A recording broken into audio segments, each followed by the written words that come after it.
The Nora is made up of three main sections. That's the organ section, piano section, and the synth section. These are like the three main instruments of the Nord. You can turn them on or off, up or down. You can have multiple ones on at the same time. The effects section is used to add things like delay or reverb to one of the three instrument sections, the piano, the organ, or the synth. And then there's one more section that we need to talk about. That's this section here in the middle. We'll call it the program section because it's primarily where every program is stored, but it also controls a lot of other overall aspects of the keyboard.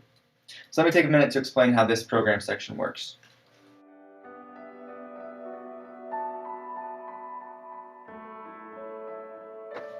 Each one of these buttons is a program, which is just a combination of save settings on the organ, the piano, and the synth. Every 5 programs together are one page. Here's our page cursor button. So as we press, we see this middle number right here changing.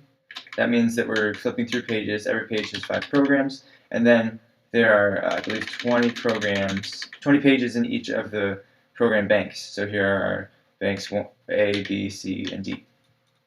You can cycle through them with those buttons, or you can drag this little dial right here to get you within the banks. Now there's some great programs already in the first few pages of Bank A, which is where we are right now, but you can also make some of your own sounds, which we'll talk about here in just a minute.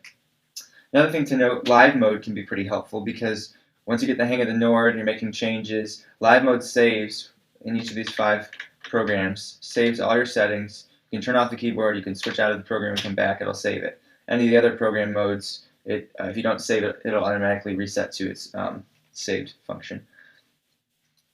You can also double up each program using these 2 buttons called the slot A and B buttons.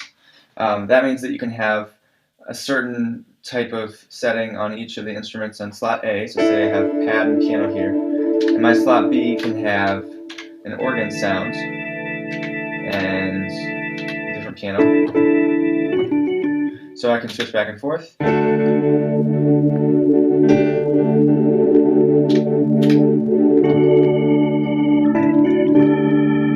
you can also combine the 2 if you ever wanted to have like a very large sound. You could go.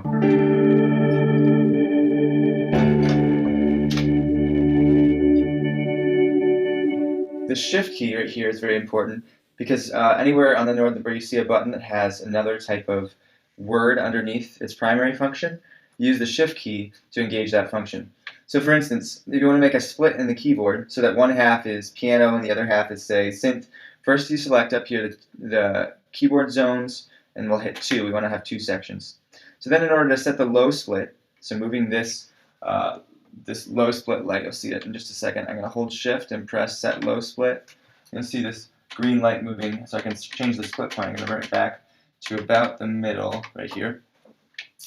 So I've set my keyboard split point.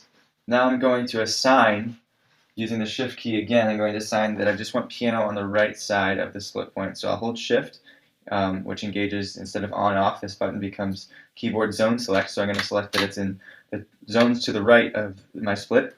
So I just have piano here. And then I want to take all my synth and throw it over here. So I do the same thing, hold shift. And I can have synth in my left hand, piano in my right. 2 other buttons up here are important under morph assign, the wheel and the aftertouch buttons. So just real quick, you can assign those to a ton of different parameters on the keyboard.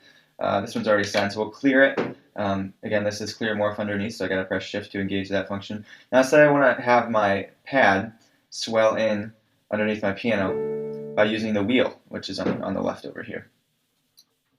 I will hold the wheel morph assign button, and I'll turn up the volume on the pad, so that's the function that will be affected by the wheel. Then I can play piano, and with my free left hand, I can swell up. Just if you want to have a free hand, that can be helpful. Aftertouch, I can do the same thing. Let me clear this again. Hold aftertouch, and then turn up the pad sound. Now, I press down at a normal level, just have keys. If I hold it in a little more, I get some pad, which is nice. Okay, I'm going to give you a basic overview of the instrument sections that we talked about earlier, starting with the piano. So the piano's pretty simple. We use our piano type select to pick what kind of piano. So you can have grand piano, you can have an upright, electric piano. We have quite a few options there. So, and then once you pick the type of piano you want, you can also select the individual models. So this is a brighter sounding piano. It's a little warmer. Electric grand piano. Another thing that each instrument has, but you might find it useful on the piano, is to use octave shift along with our slot function that we talked about earlier. So say I want to put on slot B a keyboard with a higher octave in it, and then I have my normal octave here. I could layer the two, and I'd have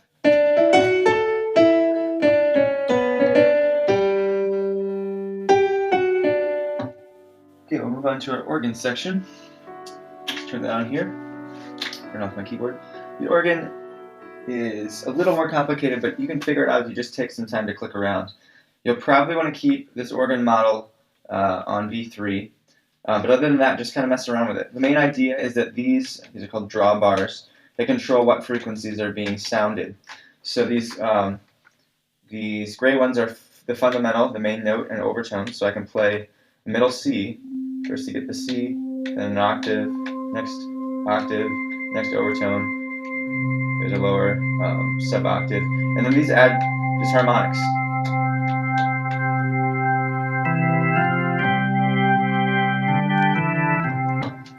And then just basically mess around with what sound works for you within that.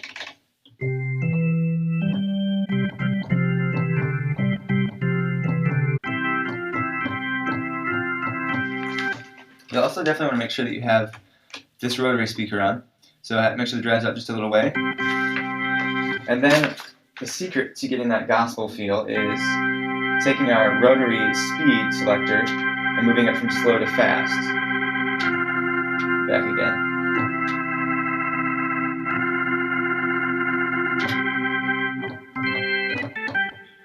Another thing to note with that rotary is that you can even assign that to the wheel. So with our morph assign button in the program section that we talked about, hold the wheel morph assign button and then tap the rotary speed button right there. So now I can change my speed just by turning this dial right here. The synth section, it's not as scary as it looks, but we don't want to get lost, so we'll try to start from, it's real simple.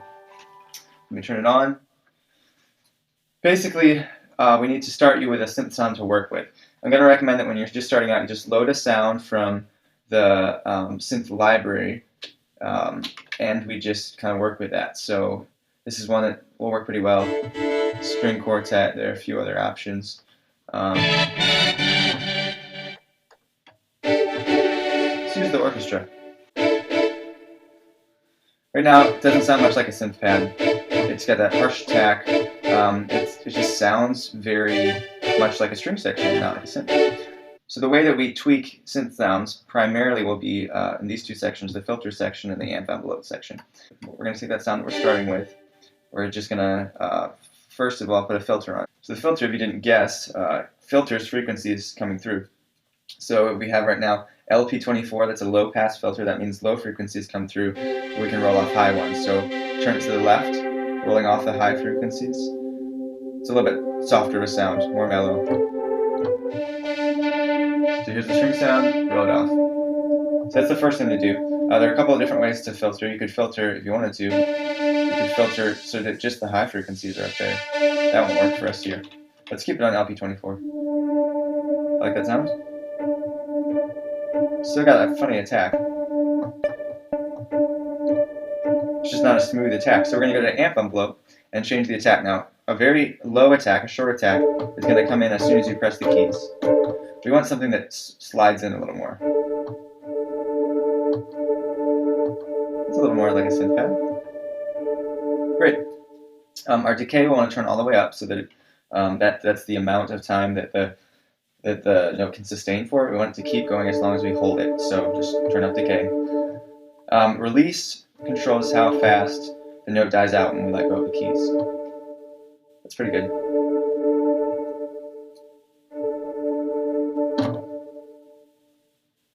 We can also do some other things here. We can add a voice or two to give it some more chorusy feel.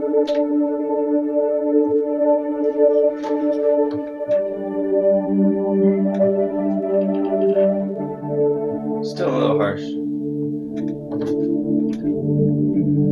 Let's turn on my piano and see if I can play along with that. Turn on my piano selection.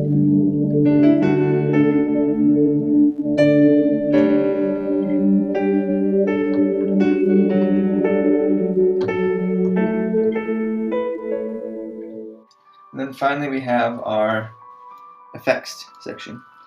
These ones are really simple. If you want to add some delay to that synth you just made, you're going to select the source, holding the shift button. I can pick my source.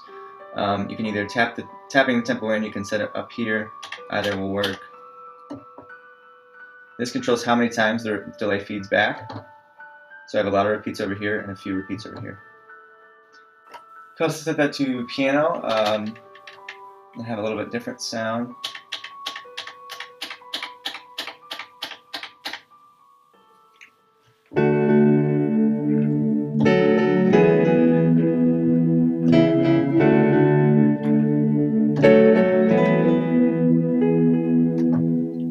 Without reverb, everything just sounds kind of flat. So to give it some feel like it's actually in a space with you, turn up some reverb. This would be a great thing to use with some delay.